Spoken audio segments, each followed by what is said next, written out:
We have seen two Jedi Grandmasters over the history of the Star Wars films, those two Jedi being Grandmaster Yoda and Grandmaster Luke Skywalker. The role of a Jedi Grandmaster was set aside for one Jedi that sat upon the High Council to rule over the Order as the one leader. For some time before the Clone Wars broke out, Mace Windu was actually the Jedi Grandmaster, as Yoda wanted to prepare him for a time when he believed he would no longer be there. But who was the first ever Jedi Grandmaster, and who was the first ever leader of the Jedi Order? To answer this question, we have to go millennia back, to a Jedi named Rajavari. Rajavari was a Jedi during the reign where the Jedi believed that there was no light and dark side of the Force, only balance. During this period, the Jedi Order did practice the dark side of the Force, but also the light side, but did not solely follow the light in all of its teachings. Because of this, during this period, the Jedi Order was nearly unrecognizable from what we've seen in the films. These Jedi were not protectors. These Jedi only saw understanding of the Force. These ancient Jedi dwelled on the planet of Tython, where various temples were erected to the Jedi Order and wise masters over the years. At each of these temples, a Jedi student could learn more about the Force and even themselves. Over several decades, this Jedi, Rajavari, became master of one of these temples. As Rajavari protected this temple, many Jedi would venture to him as they believed he was the wisest of all of the Jedi that dwelled on Tython. For some time, Rajavari protected the temple in total peace, until some exiled Jedi returned to the planet of Tython. These fallen Jedi were students that had delved too much into the dark side of the Force while ignoring the light completely. Many Star Wars historians believe that these were the first group of dark Jedi, although others saw that they did not fully consume themselves with the dark side of the Force. These fallen Jedi, though, were named the Despo. The Despo eventually returned to their homeworld of Tython to wage war against the truthful Jedi. As a result of the incoming invasion, Rajavari was selected as one of the prime generals of the Jedi Order. The children of the Jedi returned to Tython to wage war. The Despo army was great in number, but the Jedi had the Force as their ally. It was in large part to Rajavari that the Despo were driven from Tython and nearly completely destroyed. The main goal of the Despo was to establish one leader among all of the Jedi Order and give them all of the power that had been accumulated by other Jedi that had lived long before them. After the Despo were defeated, the Jedi Order believed that they had raised some good points despite falling to the dark side of the Force, and it was at this point that they erected the first Jedi High Council. Rajavari was the first to be nominated to sit upon the Jedi High Council, as he had been a wise master before the war and had fought valiantly during it. For the next several decades, Rajavari would lead the Jedi High Council as the Grand Master of the Jedi Order and achieve the power that the Despo always wanted. Unfortunately though, this power would even go to the head of Rajavari, as at one point in time during the end of his life, he fell fully to the dark side of the Force. Sadly, Rajavari then closed off his temple to any other Jedi, wishing to keep all knowledge for himself. Sadly, the other members of the Jedi Council discovered this and stormed his temple and eventually killed him.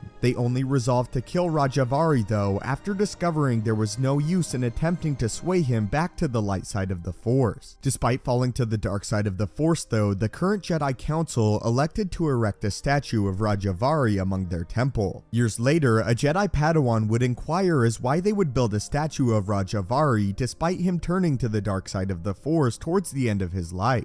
This is what the young Padawan's Jedi Master responded with. Why would the founders keep Rajavari's image among them after what he did? Excellent question, to honor his previous contributions, but more importantly than this, a gesture of healing. But that was the story of the first ever Jedi Grand Master in Rajavari, and how he unfortunately fell to the dark side of the Force towards the end of his life. But had you heard the tale of Rajavari before this video, and what are your thoughts on the first ever Jedi Grand Master? As always, thank you guys so much for watching, may the Force be with you, and have a great day.